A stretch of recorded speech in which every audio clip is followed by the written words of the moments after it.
এবার কি তৃণমূলের 21শে জুলাই কিছুটা পিকে? একদিকে তৃণমূল ধর্মতলায় শহীদ স্মরণ করবে উৎসবের আবহে, উৎসবের আমেজে।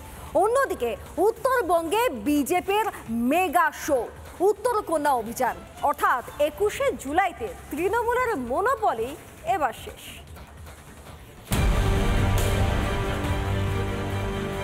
শ্রাবণের সোমবারে বাংলায় জোড়া ইভেন্ট, 2 মেগা শো। ধর্মতলায় তৃণমূলের শহীদ দিবস, শিলিগুড়িতে বিজেপির উত্তর কন্যা অভিযান। চলছে শেষ মুহূর্তের প্রস্তুতি। 21শে জুলাই ধর্মতলায় তৃণমূলের সভা, সেদিনই উত্তর কন্যা অভিযানের ডাক দেয় বিজেপি। বিরোধীদের আটকাতে চেষ্টার ত্রুটি রাখেনি তৃণমূল। কলকাতা হাইকোর্টের নির্দেশে অনুমতিতে ছাড়পত্র পেয়েছে বিজেপি। শিলিগুড়ির 3 বাত্তি মোড় থেকে শুরু হবে বিজেপির মিছিল। উত্তর কন্যার পাশে চুনাভাটি ফুটবল মাঠে হবে সভা। মমতা বন্দ্যোপাধ্যায় ভয় পায়, কারণ সাধারণ মানুষ আজকে ভারতীয় জনতা পার্টির প্রতি ভরসা রাখছে। যেভাবে করে এই দুর্নীতির বিরুদ্ধে লড়াইয়ে ভারতীয় জনতা পার্টি যেভাবে করে প্রতিবাদে গর্জে উঠছে, 26-এর নির্বাচন তৃণমূলের বিসর্জন। আগামীকাল কি? আগামীকাল থেকে তৃণমূলের বিসর্জনের দামামা বেজে যাবে। এই মুহূর্তে উত্তরকন্যা অভিযানের জন্য যে মাঠে দাঁড়িয়ে রয়েছে, যে মাঠে সভা হবে উত্তরকন্যা অভিযানের পর, এবং এইখানেই আসবেন রাজ্যের বিরোধী দলনেতা শুভেন্দু অধিকারী। শহীদ দিবসের মঞ্চে নাচ, রাজ্য জুড়ে উৎসব। এটাই তৃণমূলের 21শে জুলাইয়ের চেনা ছবি। এবার সেটা আর হবে না। একই দিনে উত্তরবঙ্গে বিজেপির মেগা শো, 21শে জুলাই আর তৃণমূলের একার নয়। উত্তরবঙ্গ অভিযান 21শে জুলাই দিনটাকে বেছে নেওয়া হয়েছে এই অভিযানের জন্য, কারণ 21শে জুলাই একদিকে যখন ধর্মতলায় মমতা বন্দ্যোপাধ্যায় বক্তৃতা দেবেন, সেই সময় এই উত্তরবঙ্গে এই শিলিগুড়িতে উত্তরবঙ্গ অভিযান চলবে। এবং দেখুন, 21শে জুলাইয়ের কারো প্যাটেন্ট নেই।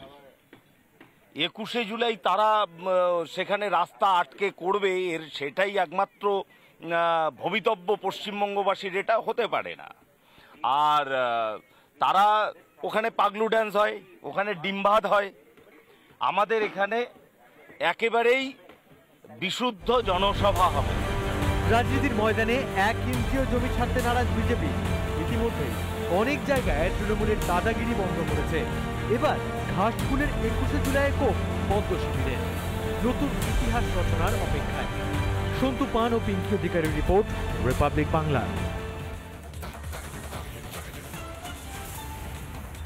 চলুন এবার একটু ইতিহাসের দিকে নজর দেওয়া যাক। আসলে 21শে জুলাইয়ের কথা রাখেননি রাজ্যের বর্তমান মুখ্যমন্ত্রী মমতা বন্দ্যোপাধ্যায়। সাল 1993, 21শে জুলাই।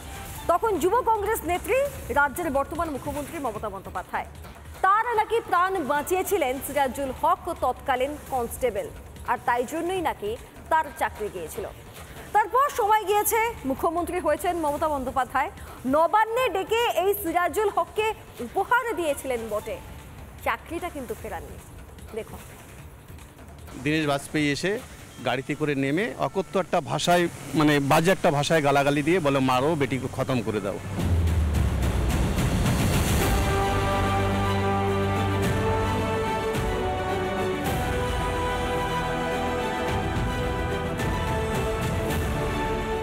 গলায় ঝরে পড়ছে আক্ষেপ।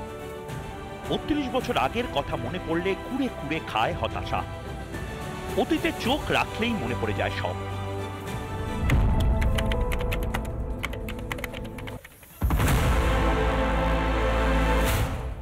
সচিত্র পরিচয়পত্রের মাধ্যমে ভোটের দাবিতে মমতার মহাকারণ অভিযান। 3 দশক আগে সেই আন্দোলনে রণক্ষেত্র হয়ে উঠেছিল কলকাতার প্রাণকেন্দ্র ধর্মতলা। রাস্তাতেই রক্তাক্ত অবস্থায় লুটিয়ে পড়েছিলেন তৎকালীন প্রদেশ যুব কংগ্রেস সভানেত্রী মমতা বন্দ্যোপাধ্যায়।